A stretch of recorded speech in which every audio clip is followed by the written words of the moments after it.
क्या आप जानते हैं कि दुनिया का सबसे कम उम्र का सीरियल किलर कौन था? क्या आपको पता है कि दुनिया के सबसे कम उम्र के सीरियल किलर ने हत्याओं को अंजाम क्यों दिया? क्या आप जानते हैं कि महज 8 साल के लड़के ने थाने में हंसते हुए हत्याओं की कहानी जब बताई तो पुलिस वालों के खून सूख गए। अगर नहीं तो वीडियो के आखिर तक बने रहें और जानें सिर्फ 8 साल की उम्र में सीरियल किलर बने एक बच्चे की कहानी। बिहार में एक जगह है बेगूसराय और इसी बेगूसराय जिले में एक छोटा सा गांव पड़ता है मुसहरी नाम का। इस गांव में एक परिवार रहता था। ये परिवार बहुत गरीब था। उस परिवार में पति, पत्नी, उनकी एक दूध पीती बच्ची और एक 7 साल का बेटा था। परिवार के जो मुखिया थे वो दिहाड़ी मजदूरी करके किसी तरह अपने परिवार का पेट पालते थे। उसी परिवार के बगल में ही उनके छोटे भाई का भी परिवार रहा करता था। साल 2006 में उस परिवार में एक अजीब घटना हुई। हुआ ये कि उसके छोटे भाई की 6 साल की बच्ची अचानक गायब हो गई, मगर इस घटना की खबर उन्होंने पुलिस को नहीं दी। पूरे गांव में ये बात फैल गई क्योंकि गांव के ये सभी बच्चे आपस में मिलकर खेलते कूदते थे, तो उनमें से एक बच्ची का गायब हो जाना किसी से छुप नहीं सकता था। खैर, इसके बाद कुछ समय बीता और 6 महीने के बाद उसी परिवार की एक 8 महीने की बच्ची फिर से गायब हो गई। इस बार भी ये बात पुलिस तक नहीं पहुंची, लेकिन ये खबर भी गांव के लोगों के बीच फैल गई। अब गांव के लोगों को समझ नहीं आ रहा था कि आखिर ये हो क्या रहा है। सिर्फ 6 महीने के अंदर ही गांव के एक ही परिवार के 2 बच्चे गायब हो चुके थे और अब मुसहरी गांव के लोगों में थोड़ी बहुत दहशत फैलने लगी थी। इसके बाद सिर्फ 3 महीने ही और बीते थे और साल 2007 में उस गांव की एक और 6 महीने की दूध पीती बच्ची गायब हो गई।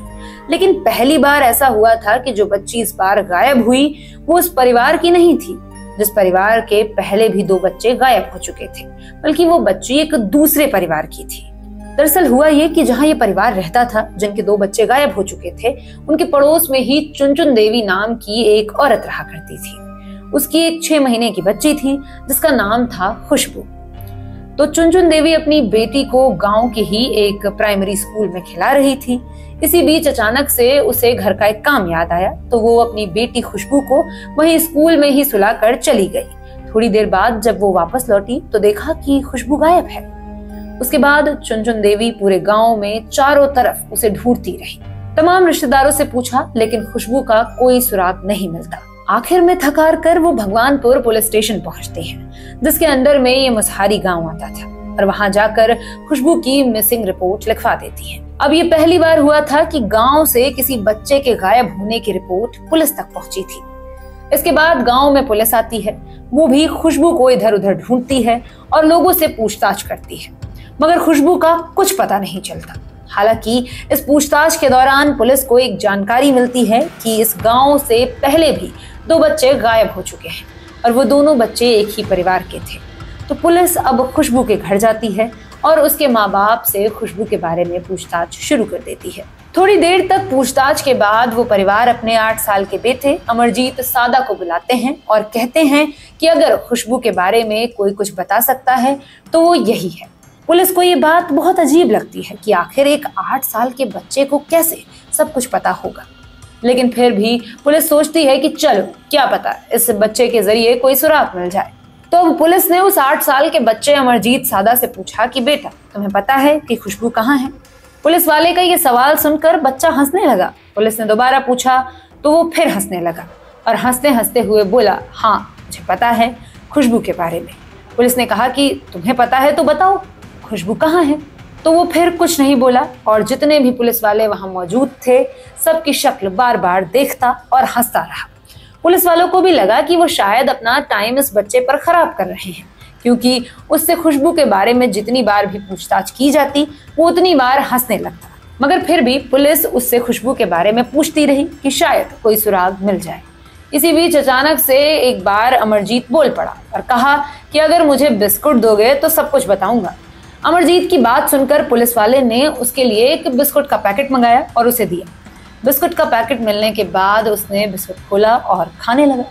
उसके बाद पुलिस ने फिर पूछा कि अब बताओ खुशबू कहाँ है? बिस्कुट खाते खाते अमरजीत ने एक अजीब सी बात कही। उसने कहा कि मैंने उसे खपरेल से मारकर सुला दिया।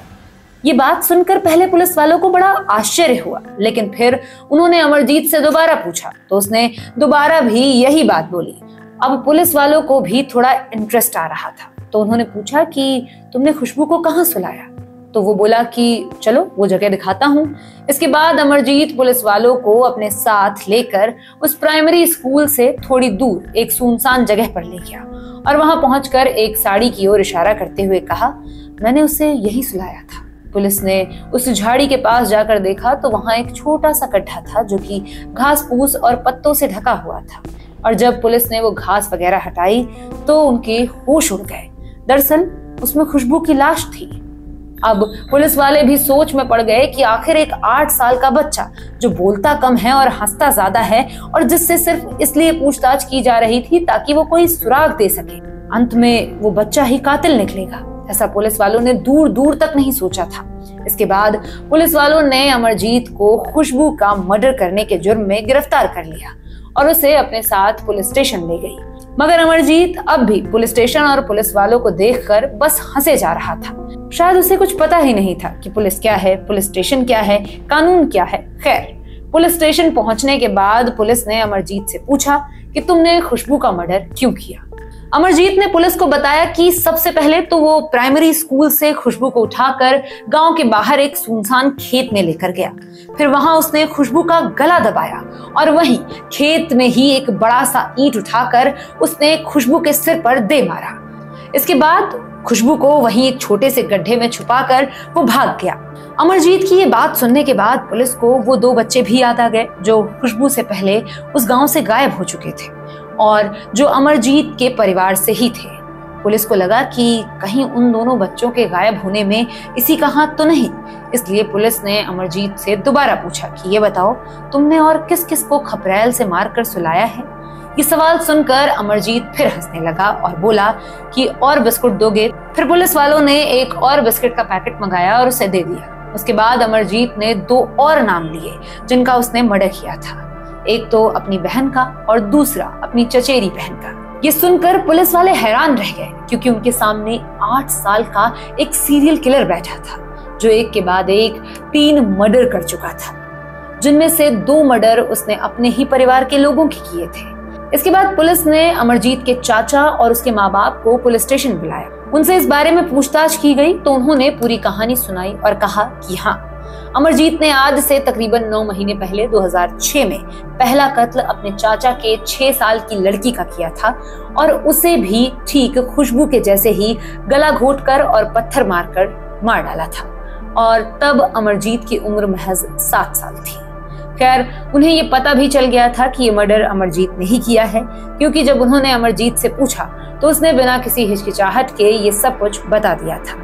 फिर उसने करीब 6 महीने बाद अमरजीत ने अपनी खुद की 8 महीने की बहन का भी मर्डर कर दिया, और तो और बाद में उसने ये मर्डर कबूल भी कर लिया। उसके बाद पुलिस वालों ने उनसे पूछा कि अगर आपको पता था कि दोनों मर्डर अमरजीत ने किए हैं तो आपने इसकी शिकायत पुलिस में क्यों नहीं की? तो अमरजीत के माता पिता ने बताया कि जब उसने चाचा की लड़की का मर्डर किया तो हमें लगा कि शायद उसने अनजाने में ही आपसी लड़ाई में उसका मर्डर कर दिया है, इसलिए हमने अमरजीत को समझा बुझाकर छोड़ दिया। लेकिन जब उसने 6 महीने बाद अपनी ही बहन को मार डाला तो इसके बाद उन्होंने अमरजीत की खूब पिटाई की।